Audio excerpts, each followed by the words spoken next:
Yo, yo, yo. Hey, are we live? I guess we are. You can probably hear me clicking.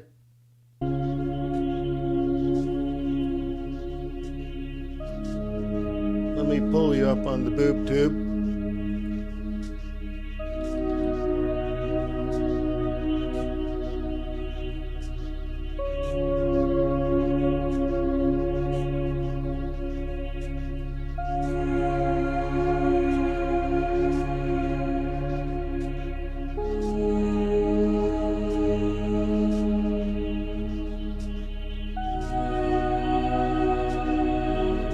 Let me pull you up.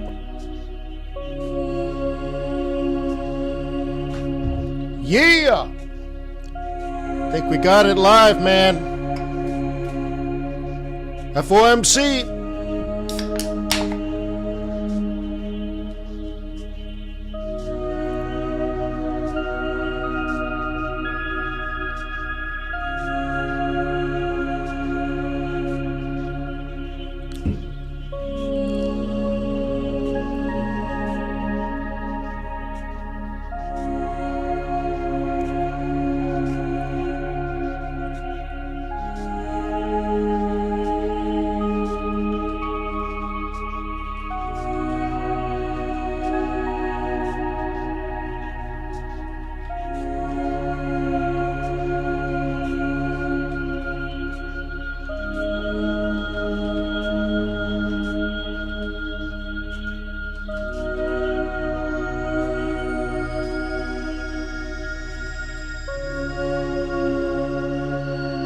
Hey, this is great music.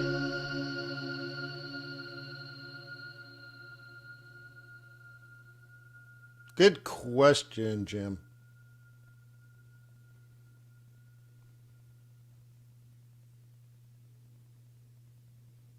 All right, well, let's go.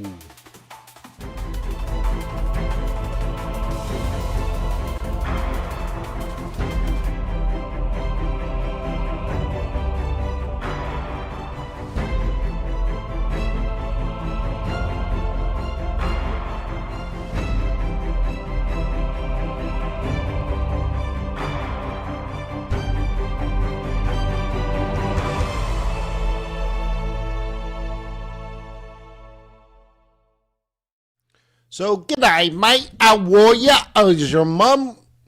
Welcome to Forex.Today, the YouTube community of more than 21,000 foreign exchange traders. We gather here today to conduct technical and fundamental analysis with the overriding goal of planning our trades in advance, because trading is risky, not appropriate for everyone. Your past performance, good or bad, not necessarily indicative of future results. Please stay small, stay humble, focus on the long term, never risk money you cannot afford to lose. Hey, hey, hey, little boo-boo, how you doing? Hey, we got an FOMC. Go ahead and fill out the poll. Are they going to cut today? Are they going to hold? Are they going to raise? And then what's, I think, really important is the summary of economic projections, because we're trying to figure out also what's going to happen throughout 26. There was a time when there was 4 cuts and then 3 cuts, and now they're thinking, meaning the institutional market for Fed funds futures, they're suggesting 3 or less. I'm thinking maybe even none after this. None. So we will take a look at that. By the way, my name is Wayne McDonald. I will be your guide today. We are going to use a combination of this Trader's Way MetaTrader 4 platform with all my custom indicators and tools, templates. And we're also going to use TRADARS analytics. Load in. Keep the puppy loaded. And I think what we'll do is we'll jump to the yield curve. Well, how many? We only got a couple of minutes left. The big thing is the summary of economic projections.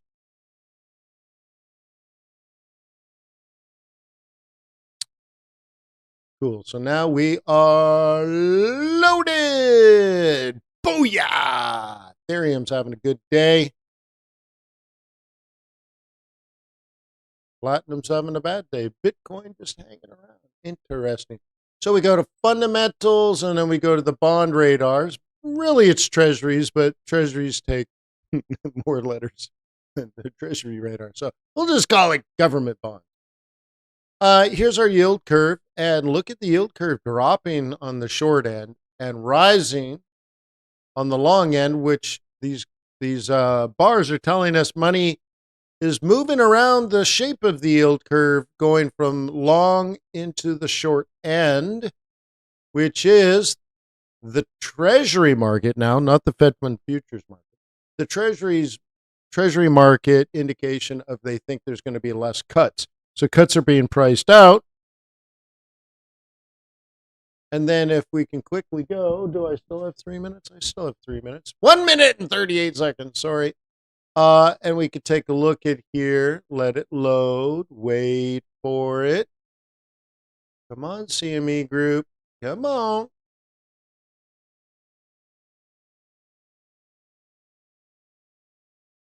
You ain't going to load? Guess everybody's grabbing this page. Man, I only got 90 seconds, less than 90 seconds, and it's not going to load. Well, good thing. Well, the cool thing is that, there we go. Right now, 89.6% chance of a cut. What did you guys say?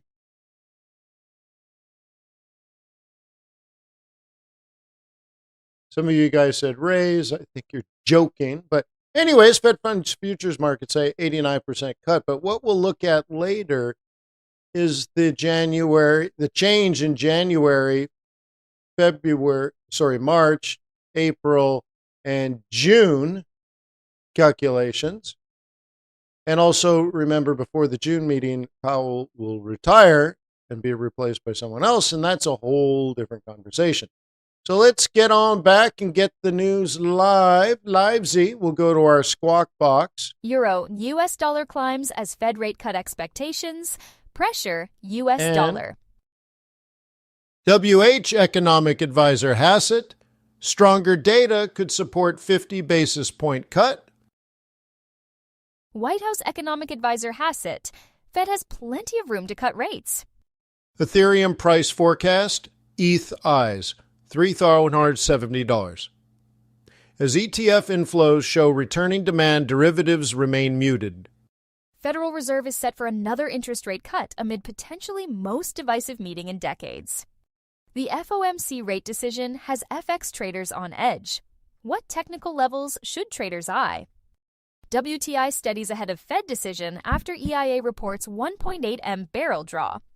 BP, Chevron are top bidders at first Trump Gulf of Mexico oil and gas auction. United States Fed interest rate decision meets forecasts. 30 seconds. 3.75%.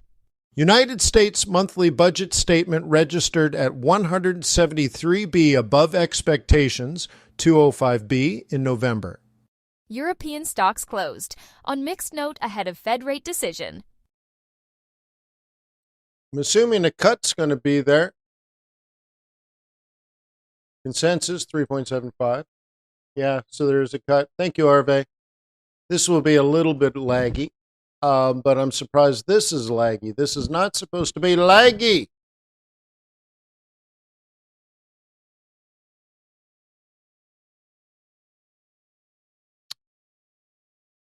Interesting that this is laggy. Not supposed to be laggy. Well, we'll get it here in a second. Oh, breaking. Here it is. Federal Reserve trims its interest rates to 3.50%, 3.75%.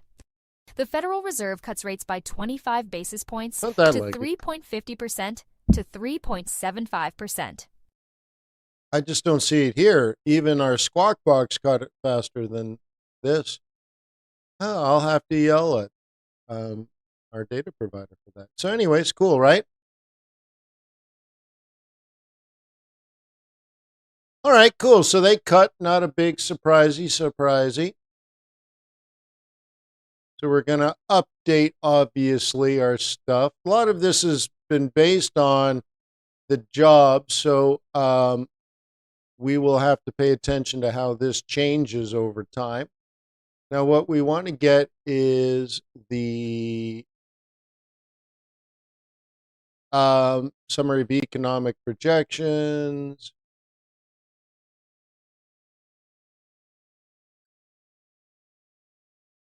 Do do do do do do do do do bum bum bum bum bum bum.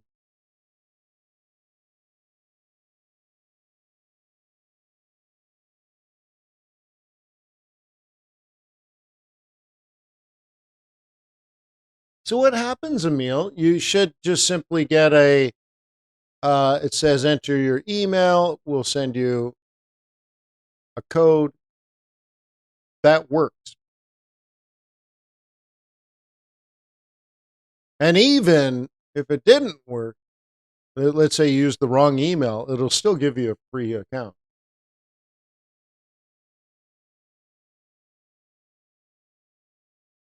So you should be able to log in, no problem. Are you going to traders.com and logging in there?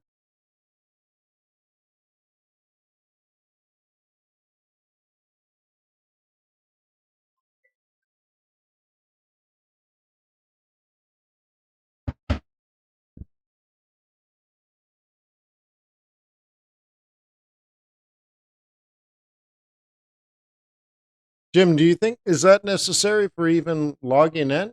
I haven't needed to do that. I thought that was only for the webinars, which is a whole different technology. Anyways, here's GDP, the unemployment rate in the future, PCE. We can look at all this later. And here's our dot plot. Here's the world famous dot plot.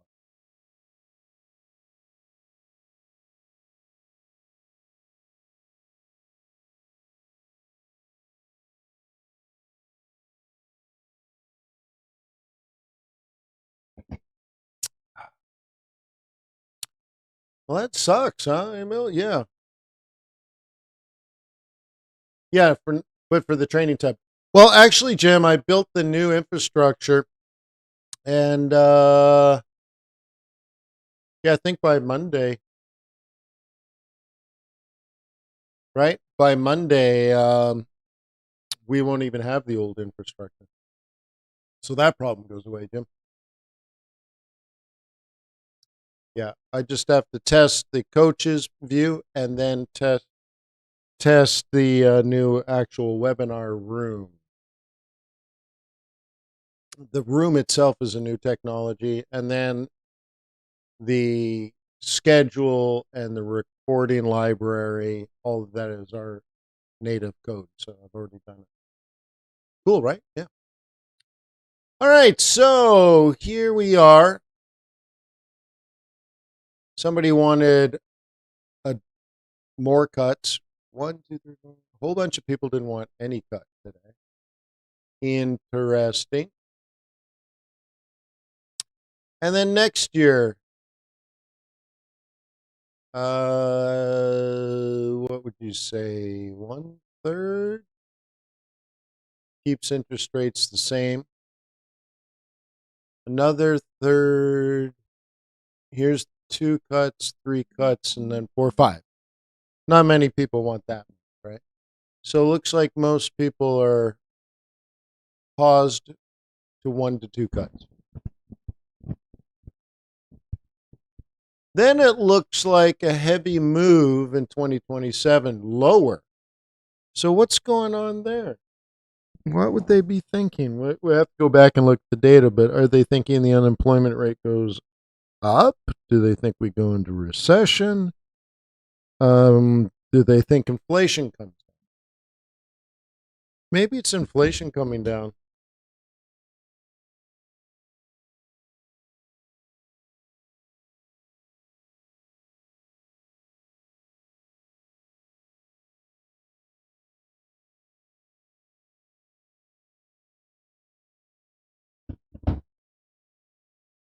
So we'll have to take a look at that. What are they thinking?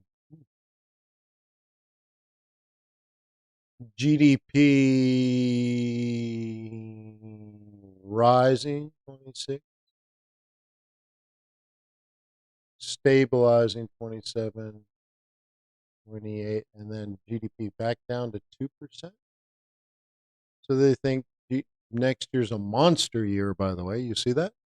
Huge year next year. And then slow down 2.5 to 2% in future years. So that's why they think maybe by then they can cut interest rates one or two more times. So two times next year, two times in 2027, and then basically hold 2028. Okay, so for that we need inflation down. 25, here's 26, inflation down.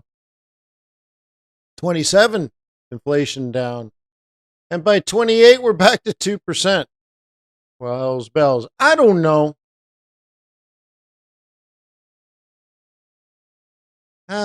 Son of a gun, right? So for that, I think we're going to need oil down. Interesting. And I have oil 45 next year, but after that, maybe. So, anyways, there's our dot plot. Do you guys like that?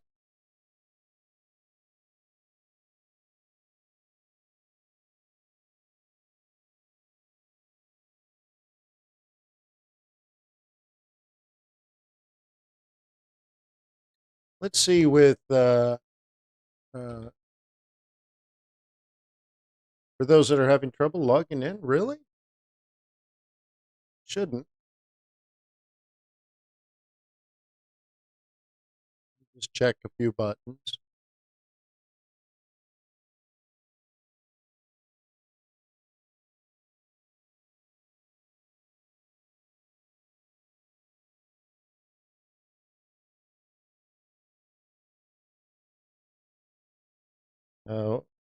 What's today's date?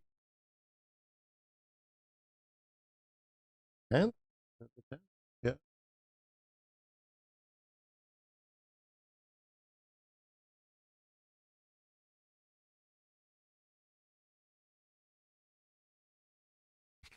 Start for free. Okay. Test December 10th. Yeah. So it read that fine. Free. Enter your name.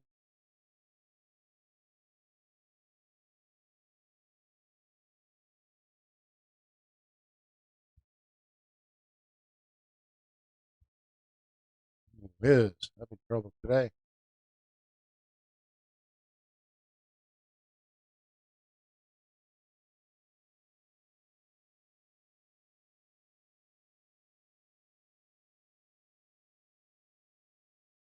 See, I want to know, do you guys want me to track real estate? That's the next big one. So I'm very interested in that.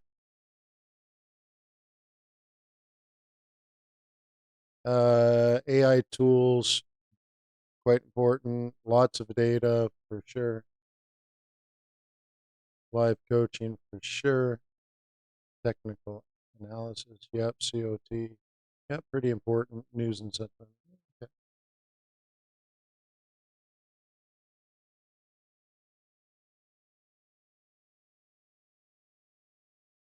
Suggest I go for live coaching. That makes sense. I'll continue with free. So far, look, it works perfectly.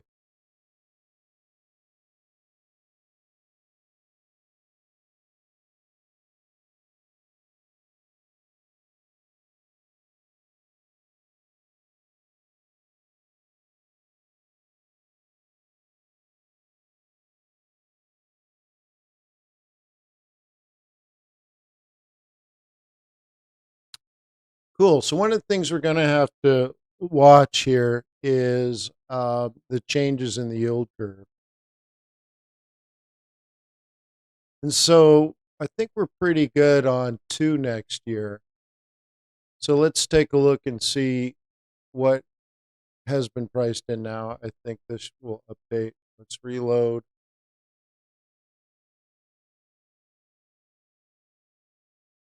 Okay. And then we'll see how this changes, in particular over today, but over time. So there's a 94% chance they cut in January. See, I don't think I agree with that right now. But let's explore that in a second. This is the Fed Funds futures market, so it's not my opinion. Okay. So 94% chance there's a cut in January. That's priced in. Now, if people change their mind, they have to price it out, which means dollar strength. If they're pricing it in, it means dollar weakness. Okay, then we go to March, and well, let's confirm this so I don't jump around too much. So we're currently looking. We're at 3. This is where we are now. No, this is where we are. 350 to 375. Okay. So in March, no cut. 50% of no cut. Now this is going to change. This is where we were. I'm surprised actually it hasn't updated yet. But so 55% no cut in March. And 45% of no cut between now and April. And June, remember, June we'll have a new Fed person, and the political appointee just might be pre-built for a couple of cuts.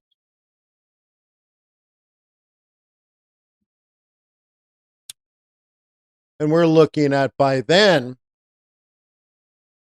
basically an 80% chance of a cut. 80% of chance of one cut between now and June. Now, this is going to change, and the point is I want you to watch this. And the table form might be easier for you to do. I'm just eyeballing it. But the change over time, you're trying to look at the skew. And if you're like, Wayne, I hate going to this website and doing this over and over and over again.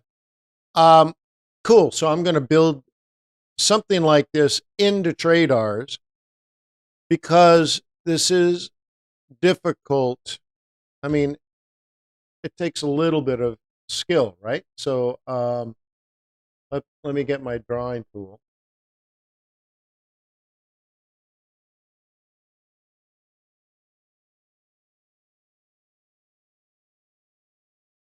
That's strange, Emil. I'll ask. Hang on while I do this. Let me do this, and then I'll ask Aiden to look you up. I think maybe what's happening is you're in one side of the database but not the other, and I'm not sure why. But I might be able to fix that right now. But hang on. Okay, here's the shape of this curve. This is called a normal distribution. If the skew shifts to a fat left tail, okay, and you identify that as, here's the peak, let's say, showing an extra cut versus where we are now. Or if there's a skew to the right tail, indicating a shift. So shift this way means less cuts. Shift to the right, sorry, I keep doing it backwards. Shift to the right, green, less Fed cuts than what's already priced in. Shift to the left is more cuts priced in that's already priced in. Right, Jiminy. Well, let's go over here because I'm in pink. If it shifts to the right, USD up is the traditional response.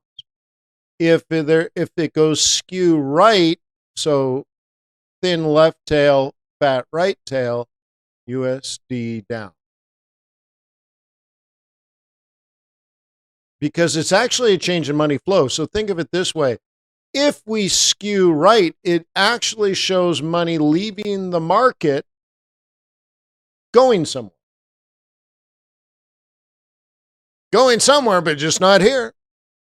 And very often outside the United States. Money, if it skews left, that's money going into the market. Or just more risk on or risk off. You can do it that way, right? Risk on or risk off. Is there another reason it would change the value?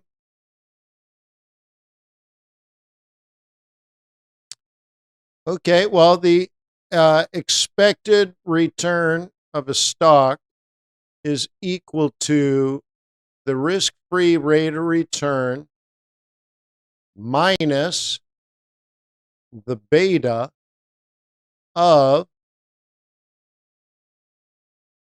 okay, the risk, no, this is a plus the beta times, do I have this right? The expected return of the market minus the risk-free rate of return. That's correct, because that's an opportunity. Okay, so you do this lovely little math. The expected return of a stock is equal to the risk-free rate of return plus the beta times the expected return of the market minus the risk-free rate of return. So when we skew left or right, we're changing the variable of what the risk-free rate of return is.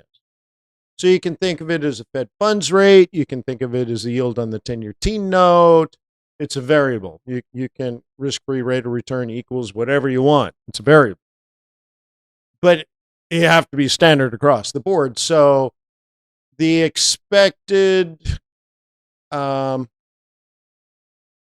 return of TSLA is equal to, let's say, you'd have to do this twice. Expect, let's say the current interest rate or the current yield or the current Fed funds rate, and then you do it again for a change in that. So let's say it was 4.0 plus the beta. So you'd have to look at the beta of Tesla. Okay. Expected return of the S&P 500 minus the 4% Fed funds rate that we had a minute ago.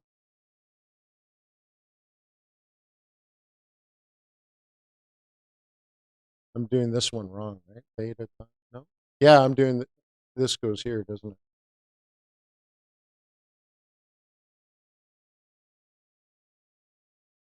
Any math people? I think it's that. I think that's correct. Okay. And now, for example, the expected return of Tesla is equal to the new Fed funds rate at 3.75 plus the beta. Yeah, this seems right. The beta times the expected return of SPX minus 3.75. Yeah, this feels right. Okay, now you compare the two. In this case, do you know what it means? We skewed left on this distribution. So now go back to the distribution. We were here, but now we're here, which means we've gone from here to here, which we have a skew left. Okay, fat left tail, thin right tail, skew to the left, fall in interest rates. What does the math say happens to the expected return of Tesla? just simply because the Fed cut interest rates.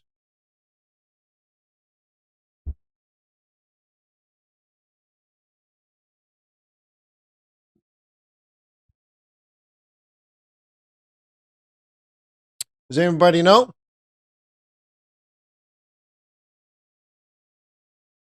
Well, there's only 10 thumbs up. I'll give you the answer for the expected return of Tesla stock based on the change in Fed funds futures,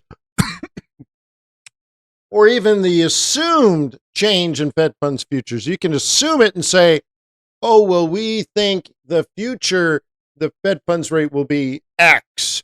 So then you would run your valuation model. But let's see, well, there's only 10 thumbs up. How rude. Huh? How rude.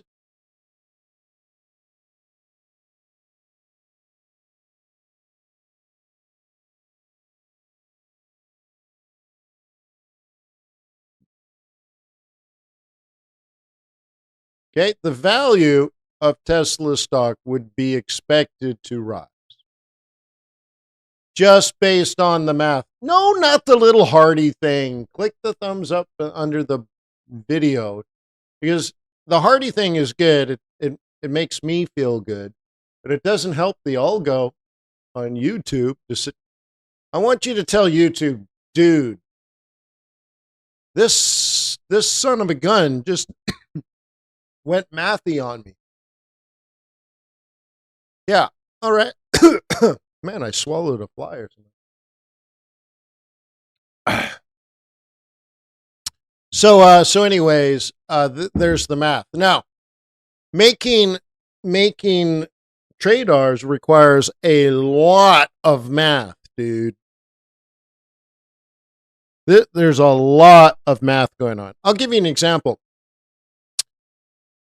Many of these details on this chart, these bars, some of these bars are derived from the Commitment of Traders report, but others are derived from doing the math to reverse engineer to say if the yield on the 1 month 30-day treasury over the last 30 days, okay, went from 4 to 3.82. There was a change in the yield. So now I reverse engineer using mathematics to derive the flow into the 1 month treasury. And on top of that, I break it down week by week. So I can see over the week that there was a 7% increase in the volume of money into the 30-day, 1.6 into the 90-day, right? 1.2 in the 6 month. You see the difference? 0.2 in the 1 month. Negative. In the last week, money flowed out of the 2. This used to be a huge green candle, by the way. This is a massive shift. And in fact, notice the yield crossed from 30 days to now. And then look at it rise, rise, rise. Money came out of the long end and went into the short end. What did they do? This market now, which is not just the Fed funds futures market. Let's define that. The Fed funds futures market are bankers negotiating contracts with bankers. So how many people is that? 25 people in the whole United States?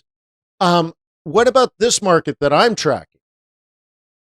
It's tens of thousands, maybe hundreds of thousands of investors, primarily institutional, not just bankers, pension funds and hedge funds and insurance companies and everybody that has long duration or is trying to hide, and they expect the stock market to come down a little bit. So they're not buying the stock market, they're buying the treasury market. Well, why would you buy the 1 month treasury market? Because you'd think between now and the next 30 days, the stock market's more likely to fall than rise. they're making short-term bets, but they're like, you know what? The rest of the month is going to be down. I'll see you in January. So they're hiding out here, and they're going to collect not 4% like they used to collect, 3.82. Then they'll come back in January, and they'll have some money to deploy, some capital to deploy. But they're not making long-term investments. In fact, they heavily got out of the 10-year T-note in the last 7 days. They've dumped almost 3% of the entire positions. And where did that money go? Oh my God, it went into the 1 month. Look, -3 +3. Where did the money go? The shape of the yield curve changed. What does it mean? Either it means the stock market down for a little bit, or there's too many rate cuts priced in and they're pricing out. Meaning there was a time that the market thought 4 cuts in 2026, then 3. We just got a dot plot that says probably more like 2. And now we're seeing the Fed funds rate kind of skewing to the right, which would mean stock market down, short term of the yield curve up. Oh my God, there it is. And the dollar and some dollar strength. Now, the other thing that we can derive is most of this is 1 month. So in 30 days, they're going to have to make a decision. Do they roll over their treasury and buy another 1 month? Or do they start buying the stock market back? They're not locking in for 3 months or 6 months. They're only locking in for 30 days. So what decision are they going to make in January? Do you think we should track that?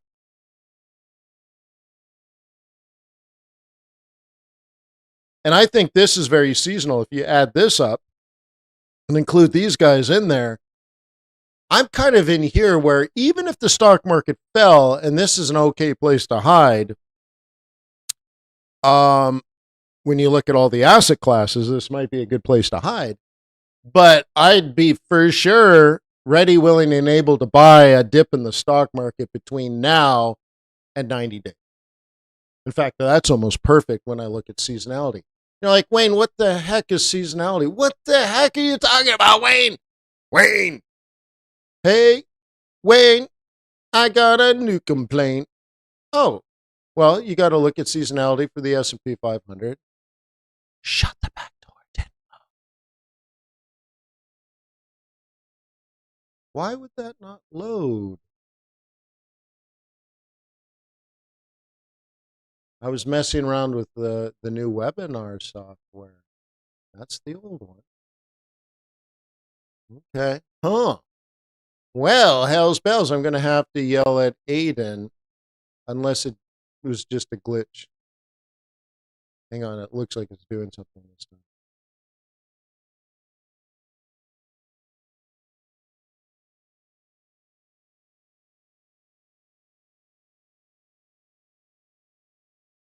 Huh. Well, hell's bells.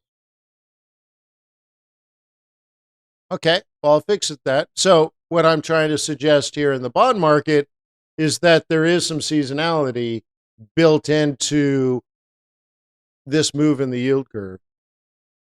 Oh, is it on? Oh, I see. Sorry, guys. All right, hang on. Let me get my handy dandy trading tool. Hang on.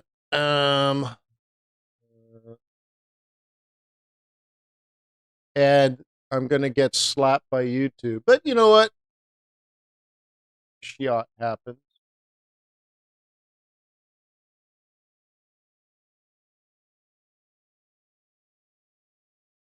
My browser updated, so it forgot the secret URL. I remember. Okay, log in. Hey, wait, I got a new complaint. Meanwhile, we'll listen to this, and I will also fix the login issues for a few of you. I think what happened is you signed up before the recent update. After briefly reviewing economic developments. the security system only remembers Although half some of you. key government data have yet to be released, available indicators suggest that economic activity has been expanding at Let a me get my moderate pace. audio boost going. Consumer spending appears to have remained solid, and business fixed investment has continued to expand. In contrast, activity in the housing sector remains weak.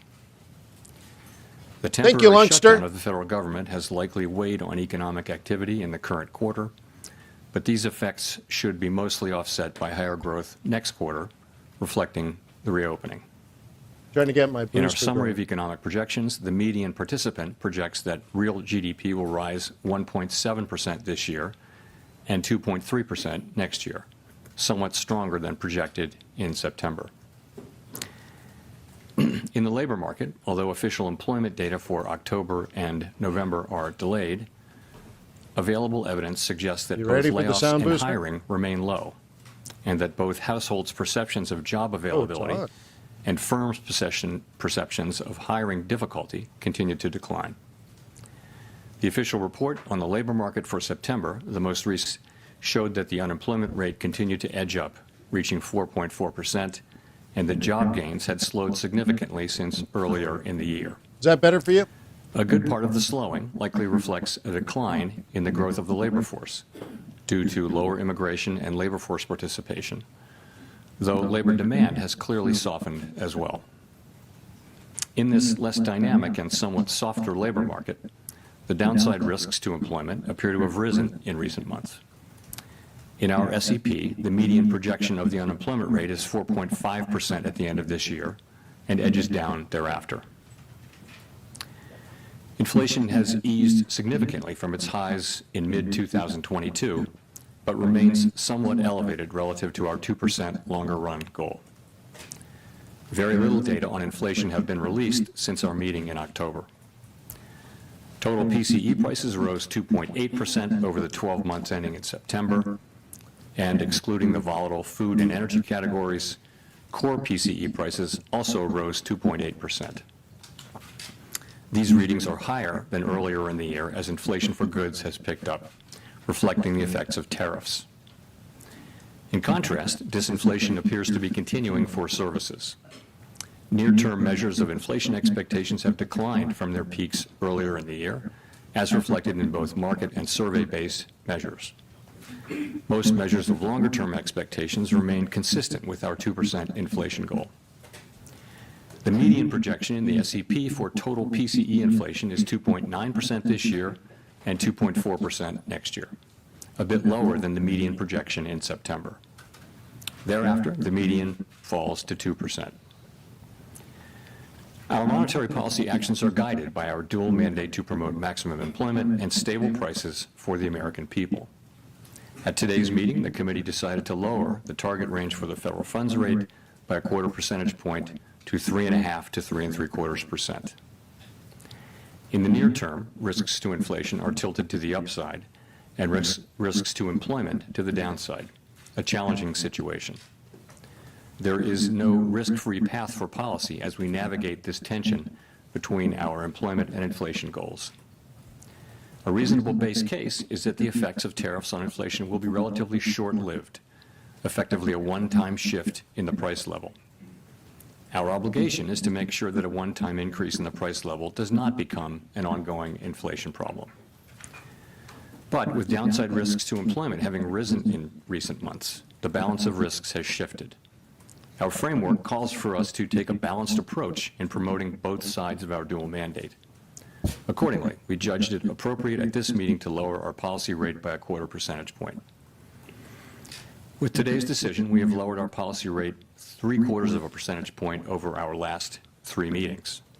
This further normalization of our policy stance Here it comes. They're should pausing. stabilize the labor market while allowing inflation to resume its downward trend toward 2% once the effects of tariffs have passed through. The adjustments to our policy stance since September bring it within a range of plausible estimates of neutral and leave us well positioned to determine the extent and There it is. adjustments They're to our policy paused. rate based on the incoming data, the evolving outlook, and the balance of risks. In our summary of economic projections, FOMC participants wrote down their individual assessments of an appropriate path of the federal funds rate under what each participant judges to be the most likely What scenario if I for the lowered economy. my microphone? The median participant Maybe projects less that echo? the appropriate level of the federal funds rate will be 3.4% at the end of 2026 and 3.1% at the end of 2027, unchanged from September. As is always the case, these individual forecasts are subject to uncertainty, and they're not a committee plan or decision. Monetary policy is not on a preset course, and we will make our decisions on a meeting-by-meeting basis.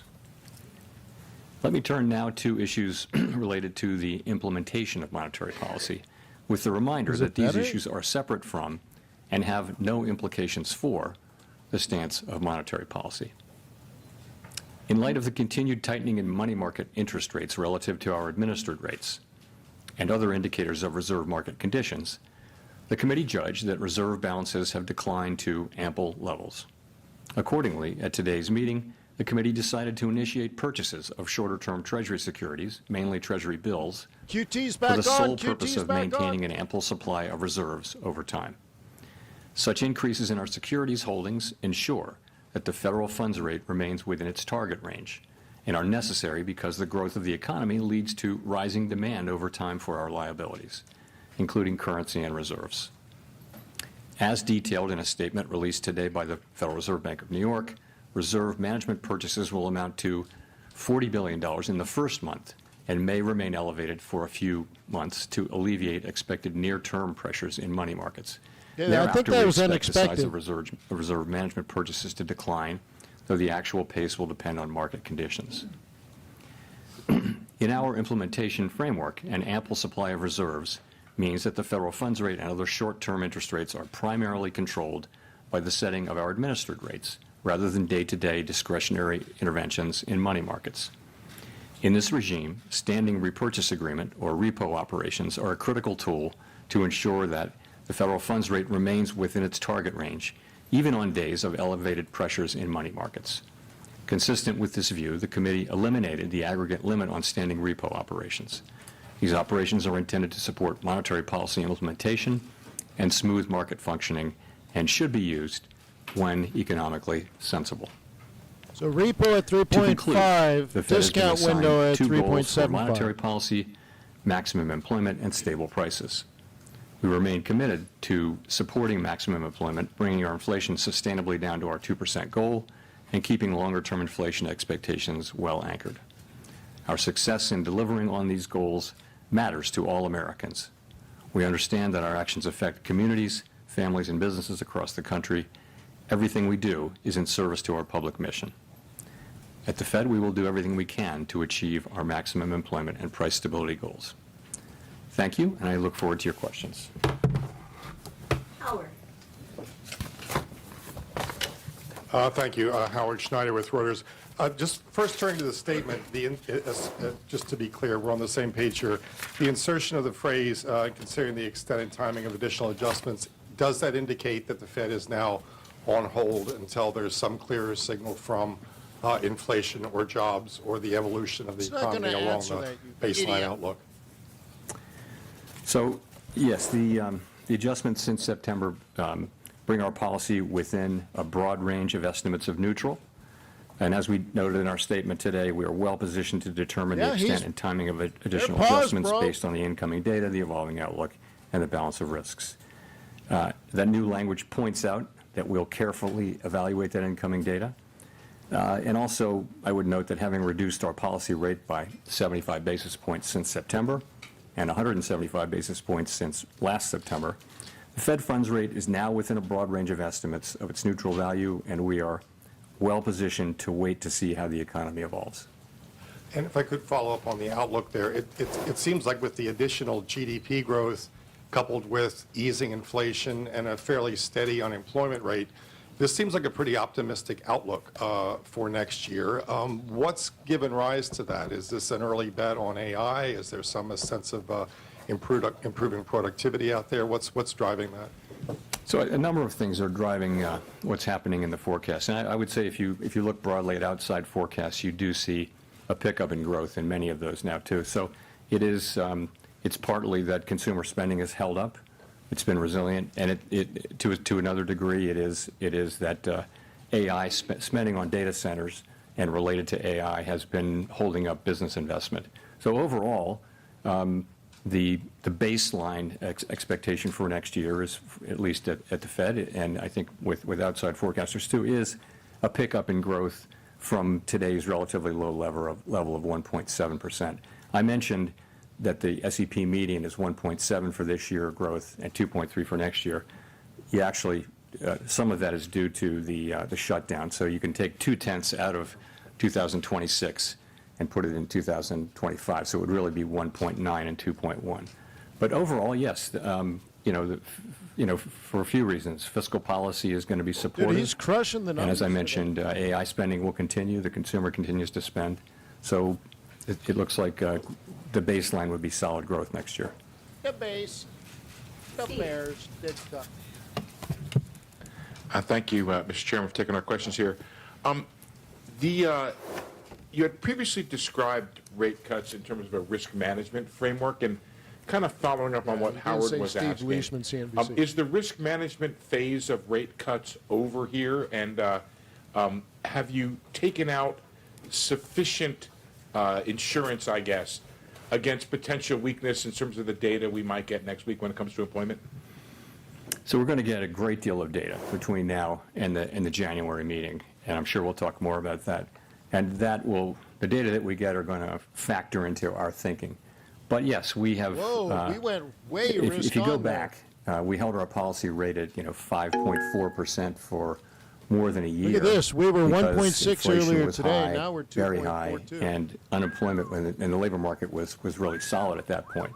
So what happened is over last summer of 24, inflation came down, and the labor market began to show real signs of weakness. And so we decided, as our framework tells us to do, that when the risks to the two goals become more equal, you should move from a stance that favors really dealing with one of them, in that case inflation, to a more balanced, more neutral setting. And so we did that. We did some cutting, and then we paused for a while to work our way through what was happening in the middle of the year. Emil, and then we resumed cuts in your September. count's We've cut been now fixed. 3. We've now cut a total of 175 basis points. And as I mentioned, we feel like where we're positioned now we're well positioned to wait and see how the economy evolves from here.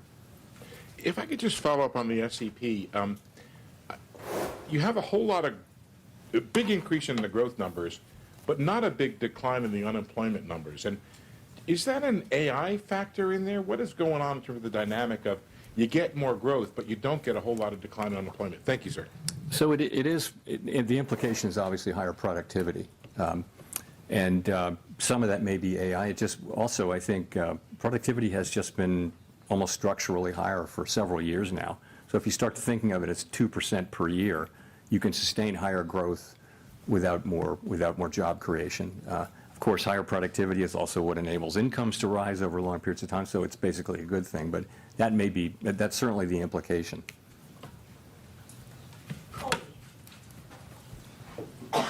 Thank you. Colby Smith with the New York Times. Today's decision was clearly very divided. It wasn't just the two official dissents against a cut, but there were also soft dissents from 4 Who else hasn't others. been able to log And I'm just into wondering if this reluctance from several TRADARS? people to support recent reductions suggests that there is a much higher bar for cuts in the near term. And what exactly does the committee need to see if things are well positioned right now to support a January reduction? Sure. So let me just say, as I mentioned, and as I've mentioned here before, the situation is that our two goals are a bit in tension, right? So interestingly, everyone around the table at the FOMC agrees that inflation is too high and that we want it to come down, and agrees that the labor market has softened and that there's further risk. Everyone agrees on that. Where the difference is how do you weight those risks, and what does your forecast look like, and where do you, ultimately where do you think the bigger risk is, and it's very unusual to have persistent tension between the two parts of the mandate, and when you do, this is what you see. And I think it's actually what you would expect to see, and we do see it. Meanwhile, the discussions we have are as good as any we've had in my 14 years at the Fed. They're very thoughtful, respectful, and you just have people who have strong views. And we come together and we reach a place where we can make a decision. We made a decision today. We had 9 out of 12 supported it, so fairly broad support. But it's That's not like the three normal dissenters. That's situation where big. everyone agrees on the direction and what to do. It's more spread out, and I think that's only inherent in the situation. In terms of what it would take, we all have an outlook in terms of what's going to come, but I think ultimately, having cut 75 and the effects of the 75 basis points will only begin to be coming in. As I've said before a couple times, we're well positioned to wait to see how the economy evolves. We'll just have to see. And we will get, as you know, quite a bit of data. I should mention on the data, as long as I'm talking about it, that we're going to need to be careful in assessing, particularly the household survey data. There are very technical reasons about the way data are collected in some of these measures, both in inflation report. and in labor, in the labor market, so that the data may be distorted and not just sort of more volatile, but distorted, and that's really because data was not collected in October and half of November. So we're going to get data, but we're going to have to look at it carefully and with a somewhat skeptical eye by the time of the January meeting. Notwithstanding that, we will have a lot of the December data by the time of the January meeting. So we expect to see a lot more, but I'm just saying that what we get for example, CPI or for the household survey, we're going to look at that really carefully and understand that it may be distorted by very technical factors. And just one more question on dissents. I mean, you talk about it in a very positive way, just given the complicated nature of the situation we're in economically. But is there any point in which those dissents become counterproductive, either to the Fed's communication and the messaging around the policy path forward? I don't feel that we're at that point at all. I don't. I would say, again, these are good, thoughtful, respectful discussions. And you hear people say, and you hear many outside analysts say the same thing. I could make a case for either side. I mean, I could make that case. It's a close call. We have to make decisions, and we always hope that the data will give us a clear read. But in this situation, you have competing. If you look through the SEP, you'll see that a very large number of participants agree that risks are to the upside for unemployment and to the upside for inflation. So what do? You've got one tool. You can't do two things at once. So at what pace do you move? What size moves do you make, and that kind of thing? And what's the timing of them? It's a very challenging situation. I think we're in a good place to, as I mentioned, to wait and see how the economy evolves. Nick.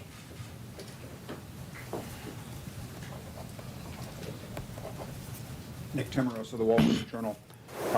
Chair Powell, there's been some discussion recently of the 1990s. In the 1990s, the committee did 2 discrete sequences of 3 quarter-point cuts, one in 1995-96 and one in 1998. And after both of those, the next move in rates was up, not down. With policy now closer to neutral, is it a foregone conclusion that the next move in rates is down, or should we think of policy risks as genuinely two-sided from here? So I don't think that a rate hike is anybody's base case at this point, and I'm not hearing that. What you see is some people feel we should stop here and that we're at the right place and just wait. Some people feel like we should cut once or more this year and next year, but when people are writing down their estimates of policy of where it should go, it is either holding here or cutting a little or cutting more than a little. So I don't see the base case as involving that. So of course, a data set of 2, now 3, is not a big data set, but you are right about those 2 3-cut times in the 90s. If I could follow up, the unemployment rate has been rising very gradually for the better part of 2 years, and indeed the statement today no longer describes the unemployment rate as remaining low. What gives you confidence it won't continue rising in 2026, especially when housing and other rate-sensitive sectors still appear to be feeling restrictive policy from the, notwithstanding the 150 basis points in cuts prior to today? So I think the idea is that with now having cut 75 basis points more now, and having policy, I'd call it in a broad range of plausible estimates of neutral, that will be a place which will enable the labor market to stabilize or to only tick up 1 or 2 more tenths. But we won't see. Jim R., check your email. Any Your kind of a account's been sharper fixed. downturn, which we haven't seen any evidence of at all. At the same time, policy is still in a place where it's not accommodative, and we feel like we have made progress this year in non-tariff related inflation, and that as tariffs come through, as they flow through, that'll show through next year. But as I said, we're well placed to wait and see how that turns out. That is our expectation, but we're going to start to see the data, and it'll tell us whether we were right or not. Claire.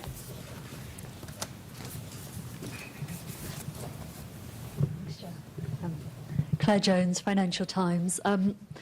A lot of people interpreted your comments at the October meeting that, when there's a foggy situation, we slow down, to mean that, there wouldn't be a cut now, there'd be a cut in January instead. So it'd be good to get a sense of why did the committee decide to move today rather than to move in January instead? Thank you. Right. So in October, I said that there was no certainty of moving, and that was indeed correct. I said it's possible you could think about it that way, but I was careful to say other people could look at it differently. So why did we move today? I would point to a couple things. First of all, gradual cooling in the labor market has continued. Unemployment is now up 0.3 from June through September. Payroll jobs averaging 40,000 per month since April. We think there's an overstatement in these numbers by about 60,000, so that would be negative 20,000 per month. And also, just to point out one other thing, surveys of households and businesses both show declining supply and demand for workers. So I think you can say that the labor market has continued to cool gradually, maybe just a touch more gradually than we thought. In terms of inflation, it's come in a touch lower, and I think the evidence is kind of growing that what's happening here is services inflation coming down, and that's offset by increases in goods, and that goods inflation is entirely in sectors where there are tariffs. So that does build on the story, and so far it's only a story, that that the goods inflation, which is really the source of the excess at this point, almost more than half the source of the excess inflation is goods, is tariffs. And you've got to say then, so what do we expect from tariffs? And I would say that is to some extent down to looking for broader economic, heat. Do we see a hot economy? Do we see constraints? Do we see what's going on with wages? You saw the ECI report today. It doesn't feel like a hot economy that wants to generate, Phillips curve kind of inflation. So we look at all those things, and we say that this was a decision to make. It obviously wasn't unanimous, but overall that was the judgment that we made, and that's the action we took. Just on the ample reserves point, how concerned were people around the table about some of the tensions we've seen in money markets? Thank you. I wouldn't say concerned. So what really happened is this. Balance sheet shrinkage, sometimes called QT, went on. We had a framework in place for monitoring it, and nothing happened. The overnight reverse repo facility went down pretty much close to zero. And then beginning in September, the federal funds rate started to tick up within the range, right? And it ticked up almost all the way to interest-on reserve balances. There's nothing wrong with that. What that's telling you is that we're actually in an ample reserves regime.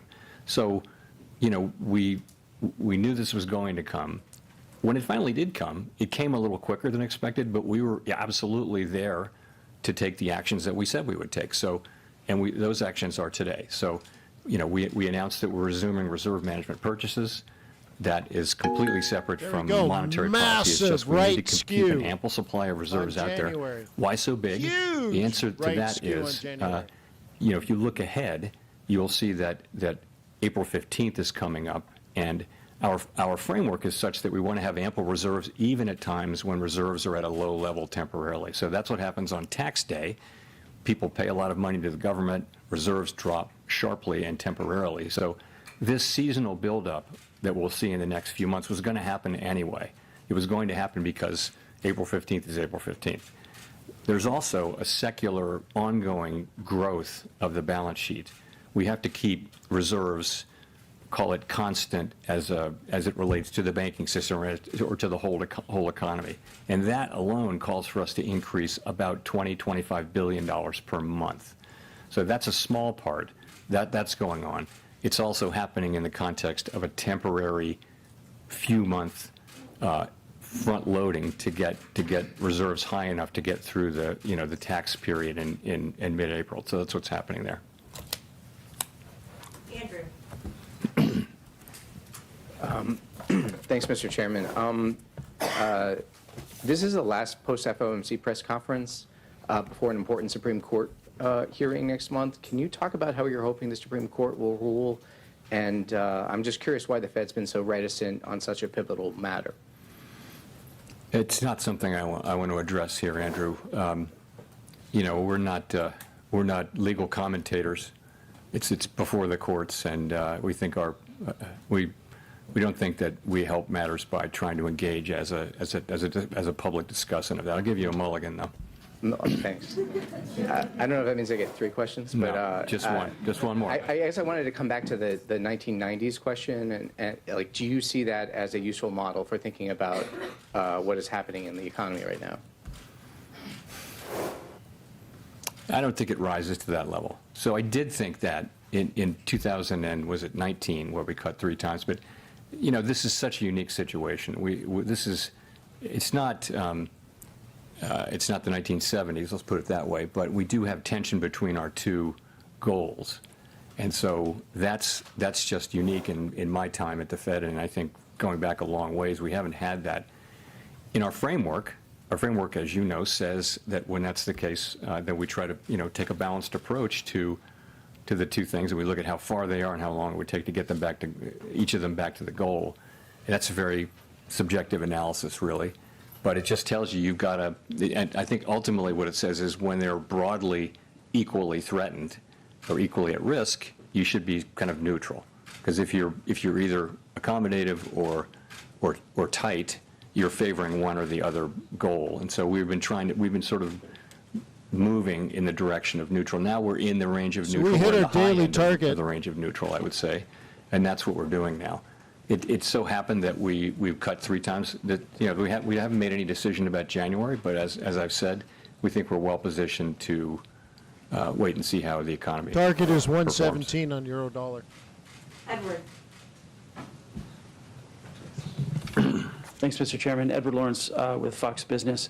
I wanted to ask you, the inflation expectations has come down in your SEP report. Do you see the tariff price increases as passing through in the next 3 months? Is it a 6-month process that we're looking for that to end? And then because of that, is jobs the threat to the economy? So with tariff inflation, it takes, there's the announcement of a tariff, and then there's, they start to take effect, and then it takes some months. Goods may have to be shipped from other parts of the, it may take, quite a while for an individual tariff to take its full effect. But once it's had that effect, then the question is, isn't that just a one-time price increase? So we actually look at it, all of the announcements and what you get from all that. You see sort of for each one of them, there's a time period, and then it's fully in. So if there are no new tariff announcements, and we don't know that, but let's assume there are no major new tariff announcements, inflation from goods should peak in the first quarter or so, right, or roughly. We haven't been able to predict this with any precision. No one is. But call it the first quarter or so of next year should be the peak. And from here, it shouldn't be big. It should be a couple tenths or even less than that. We don't really have precision on this. But And after that, again, if there are no new tariffs that are being announced that will take 9 months to get fully in, and 9 months is also an estimate, then you should start to see that coming down in the back half of next year.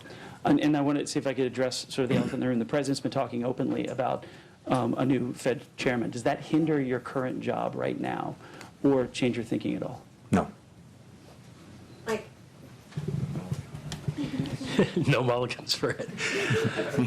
Michael McKee from Bloomberg Radio and Television. 10-year rates are 50 basis points higher than when you started cutting back in September of 2024, and the yield curve basically has been steepening. Why do you think that continuing to cut now, especially in the absence of data, is going to bring down the yield on the thing that will move the economy the most? So we're looking at the real economy and focusing on that. About. And you've got to, when the long bonds move around, you've got to look at why they're moving around. If you look at inflation compensation, it's very, that's one part of it is inflation compensation break-evens. And, they're at very comfortable levels. They're at levels consistent. Once you get out past the very short term now, break-evens are at at quite levels that are quite consistent with 2% inflation over time. So there's nothing happening with rates going up out there that suggests concern about inflation in the long term or anything like that. I mean, I look at these things pretty regularly. Same thing with surveys. Surveys are all saying that the public understands our commitment to 2% and expects us to get back there. So why are rates going up? It has to be something else. It must be, an expectation of higher growth or something like that. And that's a lot of what's been going on. I mean, you saw a big move, toward the end of last year, which was not to do with us. It was to do with other developments. Well, you just mentioned that the public is expecting you to get back to 2%, and Americans overwhelmingly are citing high prices, inflation as their number one concern. Can you explain to them why you're prioritizing the labor market, which seems relatively stable to most people, instead of their number one concern, inflation? So we, as you know, we have a network of contacts in the U.S. economy, which is really unmatched if you go through the 12 reserve banks. So we hear loud and clear how people are experiencing really costs. It's really high costs. And a lot of that is not the current rate of inflation. A lot of that is just embedded higher cost due to higher inflation in 2022 and 23.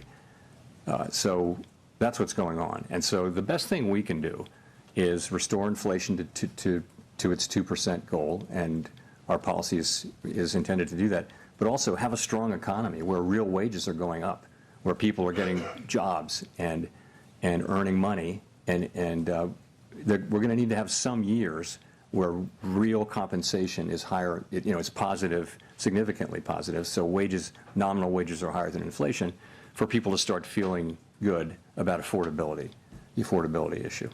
And, so we're working hard on that. We're trying to keep inflation under control, but also support the labor market and strong wages so that people are earning enough money and feeling economically healthy again. Victoria. Hi, Victoria Guida with Politico. Just to follow up on that, I mean, this is now the third time that you've cut this year and inflation is around 3%.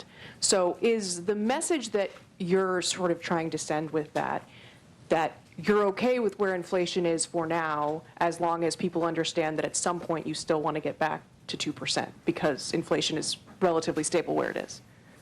Everyone should understand, and the surveys show that they do, that we're committed to 2% inflation, and we will deliver 2% inflation.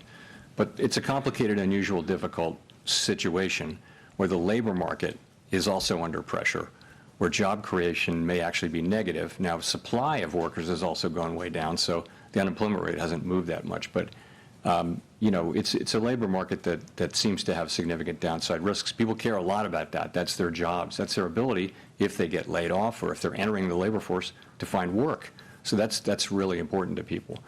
The story with inflation, and we're well aware that this is a story at this point, is that if you get away from tariffs, inflation is in the low 2s, right? So it's really tariffs that's causing most of the inflation overshoot. And we do think of those as likely to, in the current situation, as likely to be a one-time price increase. Our job is to make sure that it is, and we will do that job. But right now, you've got this difficult balance, and there are risks to both sides. There's no risk-free path.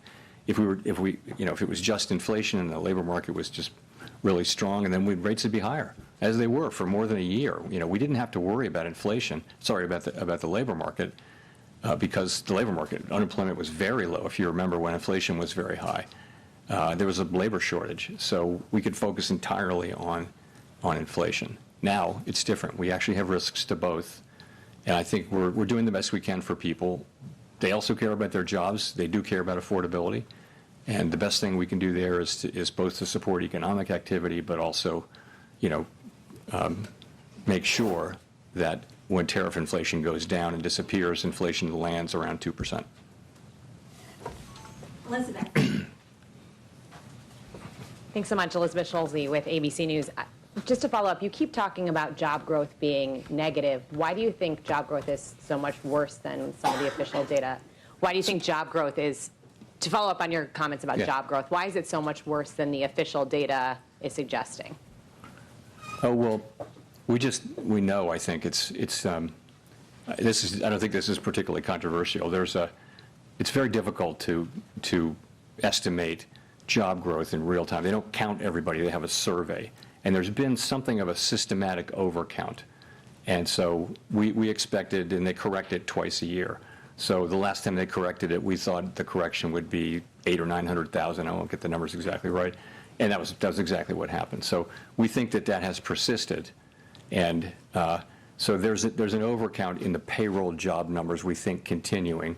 And it will be corrected. I don't have the exact month in my head right now, and that's just, I think forecasters generally understand that. So, and we think it's about 60,000 a month, so 40,000 jobs could be negative 20. And, that could be wrong by 10 or 20 in either direction. But in any case, but the thing is, that's job creation in a way, that's demand. Labor supply has also come down quite sharply. So, if you had a world where there's just no growth in workers and you really don't need a lot of jobs to have full employment, some people argue that's what we're looking at. But I think a world where job creation is negative, I just think we need to watch that situation very carefully and be in a position where we're not, pushing down on job creation with our policy. When we're talking about supply, we have seen major American employers like Amazon cite AI in job cuts. How much right now are you factoring in AI into the current weakness in the job market? So it's probably part of the story. It's not a big part of the story yet. We don't know whether it will be. But, for example, if you look at, you can't miss the big announcements of layoffs and also companies saying that they're not going to hire anybody for a long time, and they cite AI. That's all clearly happening. At the same time, people are not filing for unemployment insurance. And since job creation, job finding rates are extremely low, if there were big numbers of layoffs, you'd expect the continuing claims to go up, and you expect new claims to go up. It really haven't much. So it's a little bit curious. But longer term, though, the question is, what are we going to see here? And we don't know, but it's it may be that in past really significant technology innovation eras, you have seen some jobs destroyed and other jobs made. Ultimately, what's happened for a couple hundred years is when you get through all that, you have higher productivity and you have new jobs, and there are enough jobs for people. This may be different. It's every time we have a wave of technology, we think, oh, this could put a lot of people out of work. What are they going to do? In the past, there's always been more work and higher productivity, and incomes have risen. What will happen here, we're going to have to see. But right now is such early days. We don't think we see much. It's certainly not showing up in layoffs yet. Enda. Thank you, Chair. Enda Curran, Bloomberg News. Given the breadth of views on the policy committee, why is there such a division of views between the policy what? On the committee. Thank you. Why is there such a division of views between the presidents and the board members? It's not so stark as that. The views are more varied in each group as well. There's some of that, but I would say they're also governors, and they're people in both, on both sides in both groups. I wouldn't put too much in that.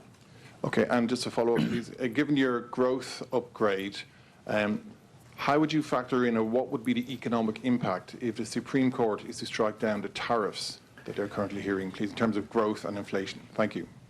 I really don't know. It would depend. It would depend on a whole bunch of things we don't know. So I can't really help you there. Christine. Thank you, Chair Powell. Christine Romans, NBC News. I wanted to ask you about how the higher income households are really driving spending right now. They're backed by home equity and stock market wealth, but lower income consumers are really struggling with the accumulation of 5 years now of rising prices. It's price levels, not really the inflation rate, holding some of these families back. How sustainable is this so-called K-shaped economy, and what are the Fed's thoughts on whether that's a risk going forward? So we do, through our vast network of contacts and just through our observation of what's going on in the economy, we hear about this a lot. If you listen to the earnings reports for consumer-facing companies that tend to deal with low and moderate income people, they'll all say that we're seeing people, tightening their belts, changing products that they buy, buying less, and that sort of thing. And so it's clearly a thing. It's also clearly a thing that, asset values, housing values, and securities values are high, and they tend to be owned by people more at the higher end of the income and wealth. So as how sustainable it is, I don't know. Most of the consumption does happen by people who have more means. I think, the top third accounts for way more than a third of the consumption, for example. So it's a good question how sustainable that is. The best we can do is to have a, price stability and a strong labor market. And what we saw, for example, what we saw at the end of the very, very long expansion that ended with the outbreak of the pandemic, we saw that it was 10 years and 8 months or something like that, the longest one in recorded history. In the last 2 years, most of the largest part of the wage gains were going to people in the bottom quartile, the bottom part of the low and moderate income. So, having a strong labor market for a long period of time is really, really good from a social standpoint. It's helping people at the lower income levels, and that's what we all want to get back to. But we got to have price stability, and we got to have full employment, maximum employment. And just quickly, you mentioned the housing market remains kind of weak. With these rate cuts that we've seen, is there a chance we're going to see more affordability in the housing market so more people can maybe enjoy that part of wealth creation? I mean, the average age or median age of a first-time home buyer is now 40 years old. That's the highest on record. Yeah, so the housing market faces some really significant challenges. And I don't know that, a 25 basis point decline in the federal funds rate is going to make much of a difference for people. Housing supply is low. Many people have very, very low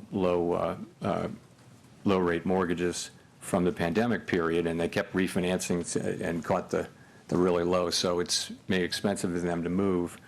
And, we're a ways away from that changing. Also, we haven't built enough housing in the country for a long time, and so a lot of estimates suggest that we just need more housing of different kinds. So housing is going to be a problem, and really the tools to address it are we can raise and lower interest rates, but we don't really have the tools to address a secular housing shortage, a structural housing shortage. Oh my God, it's so awesome. Chris. Thanks. Chris Rugaber, Associated Press. You mentioned on inflation, services inflation being low, goods inflation looking like maybe it'll peak. We had the wages report you mentioned today showing moderating wage growth. Where are the inflation risks? It looks like inflation is cooling, in your view. At the same time, you have potentially negative hiring. Why not? Why aren't we hearing more about maybe more cuts in this Here's environment? this trade plan I've been in since I think July. the risk in inflation is pretty clear to see, and that is, we see higher inflation. As I mentioned, most of the inflation over target is from goods, and we estimate, we expect most of us, that inflation will be a one-time price increase and then come down. We just came off an experience where inflation turned out to be much more persistent than anyone had expected. Is that going to happen now? So that's the risk. The risk is either that tariff inflation just turns out to be more and more persistent, maybe because companies who are now holding back from passing through the tariffs will just keep doing that. So you'll see you see that.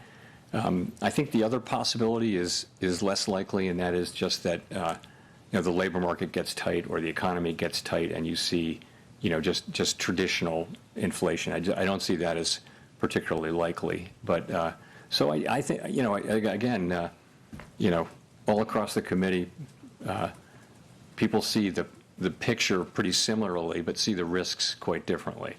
And some people do see the inflation risk, and I wouldn't dismiss that case. I don't dismiss that case, but you've got to make an assessment, and this is the assessment we made. Hi, Chair Powell. Neil Irwin with Axios. So this has come up a couple of times today, but to be clear, do you believe that we're experiencing a positive productivity shock, whether from AI or policy factors or whatever? And how much is that driving the higher GDP projection in the SEP? So yeah, I mean, I never thought I would see a time when we had 5-6 years of 2% productivity growth. This is Sum higher. up 9,000 pips. It was before it could be attributed to AI.